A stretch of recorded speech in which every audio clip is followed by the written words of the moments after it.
Hi, welcome to the September edition of Kentucky Farm Bureau Reports. You know, back when I was in grade school, if the fair had already started, my dad would pick us up from school early. We'd have popcorn, cotton candy, and come to the Kentucky State Fair, but the first thing we would do is say hi to Freddie. Hi, Freddie. Hi, Bobby, or is it Bob now? I lost the Bobby in high school, Freddie. Good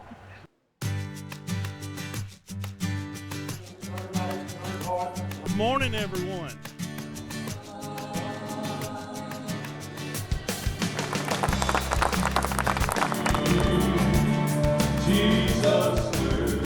After saying hi to Freddie, it was always a fun time to take a tour of the West Wing and visit the livestock exposition.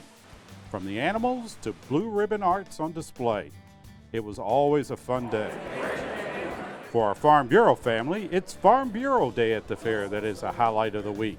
And it all starts with the Kentucky Farm Bureau Country Ham Breakfast. More than 1,600 people, including Governor Steve Beshear, were on hand this year to witness the sale of the Grand Champion Country Ham, provided by Broadbent B&B Country Hams of Lyon County. Last call, we're gone.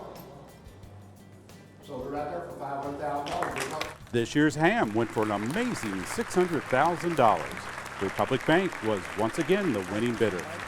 Isn't it wonderful to see a corporate citizen like Republic Bank stepping forward again this year to bid $600,000 for a country ham? All the proceeds going to charity. They've had several years of supporting this event. A wonderful farm-city relationship with all the people from throughout Kentucky, as well as the urban people here in this area coming out for a ham breakfast to celebrate agriculture from all the state and federal officials and those campaigning for office. County Farm Bureau leaders from all over the state. It's been a good day for Kentucky agriculture and Kentucky Farm Bureau. Kentucky Farm Bureau also sponsored the information booths at the State Fair. The bright yellow booths were scattered throughout the fairgrounds to help those attending with any questions they might have. The Kentucky Farm Bureau booth was present throughout the fair, giving folks an opportunity to stop by and learn a little more about the organization, and they could also register for a free drawing. The Pride of the Counties exhibit has become the pride of the fair as the counties throughout the Commonwealth were showcased. The exhibit, sponsored by Kentucky Farm Bureau Insurance, gives Kentucky counties an opportunity to show off their area's unique blend of art, food, historic sites, industry, and other attractions to those thousands of folks that are attending the fair. Woodford County's booth received this year's Best Exhibit Award. Awesome. We didn't expect to win, actually. We're a volunteer group of Woodford County citizens who found out by accident that this exhibit had been dropped this year at the fair, and we said, we can't let that happen. Woodford County needs to be there.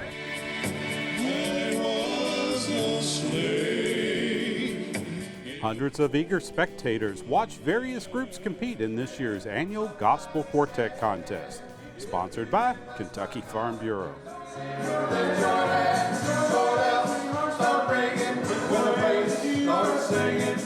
The winners of this year's contest were Southern Harmony from Pulaski County. They performed again during the Farm Bureau picnic.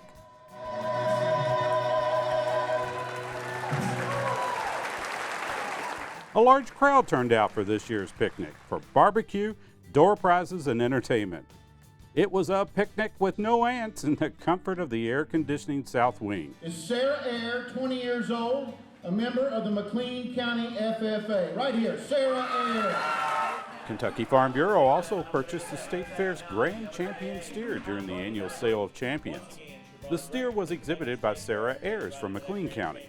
Kentucky Farm Bureau and Kentucky Farm Bureau Insurance, along with several other contributors, purchased the steer for $27,000. And as usual, what would the State Fair be without a friendly greeting from Freddie Farm Bureau? This makes the 54th year the original Friendly Giant has greeted visitors at the State Fair. This is my 54th year at the fair.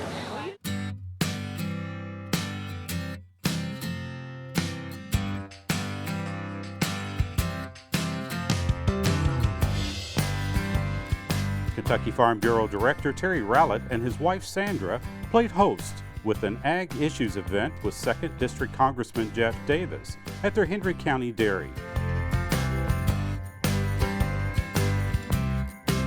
Well, we're traveling across the entire 4th District, meeting with constituents in all of our communities, rural areas, the urban suburban areas, and we've had a very strong and close relationship with members of the Farm Bureau, and this is just a great chance to reconnect, talk about issues. I can answer questions about what's happening in DC, but also really hear folks' hearts on what their priorities are. Ultimately, farming is a kind of a double-edged business because it's very critical to the economy. Affordable food is so critical to our economy, but at the same time, the adverse economy or fluctuation in energy prices can create all kinds of havoc for running the farm businesses themselves, let alone what consumers are going to be dealing with on the other end. And so this is kind of a tremendous touchstone point when you're talking with folks in agriculture.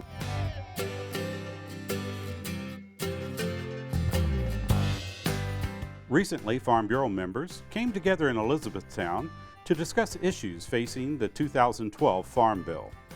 It's the most unusual time probably that I can ever remember writing a farm bill in this type of, when the economy's at low and we're talking about deficits of record levels, and actually we're going to be doing cuts, mandated cuts, and so it's a pretty significant time to be doing this legislation.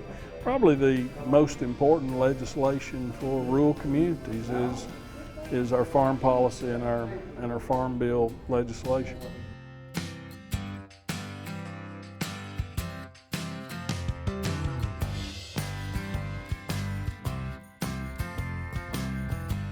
The Southern Region Legislative Conference rode into Frankfort, Kentucky this month. The meeting got off to a good start with a dinner and a tour of the Kentucky Governor's Mansion. Kentucky Farm Bureau is pleased this year to take its turn of hosting the Southern Region Legislative Conference. All the Southern Farm Bureau states, plus one from the North, Indiana's joined us this year. It's for the legislative staff of all the state farm bureaus. So the lobbying teams that work on state and national issues get together on an annual basis, discuss issues, discuss strategy, share ideas from each other, how they work issues within the respective states. So it's a great opportunity to get together and discuss Farm Bureau policy. Mr. Haney's here with us as well. It's just a good time to have a conversation about how we can be as effective as our respective state organizations helping implement policy for our Farm Bureau members. So some states have more experience than others. They share their ideas, some of their strategy, but basically they're sharing information that can be helpful. It's kind of a family-oriented meeting, so the families get to know each other and real friendship. Some of the people here at this conference I got to know back in the 70s, and they're here today participating, and it's interesting to see the longevity of a lot of our people, but also a lot of young staff people have joined throughout the years. It's a good opportunity for them also to learn from the others and develop their relationships so they can continue to work for generations to come. The lead group swung into action at the Asbury College Challenge course.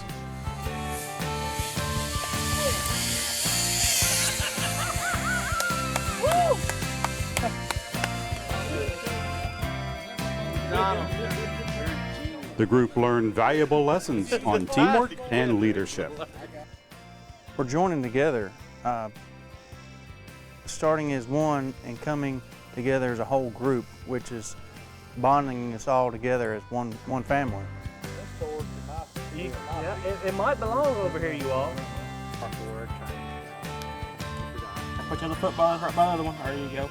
Nathan, I think you're required to smile really big, real big, big cheese. The relationship and the bonds that we make here are going to last forever. Whether it's in the Farm Bureau or in the farming community, either one, it's still going to be a good joint.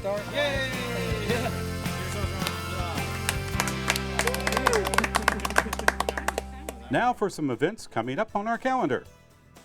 National Farm Safety Week is September 18th through the 24th.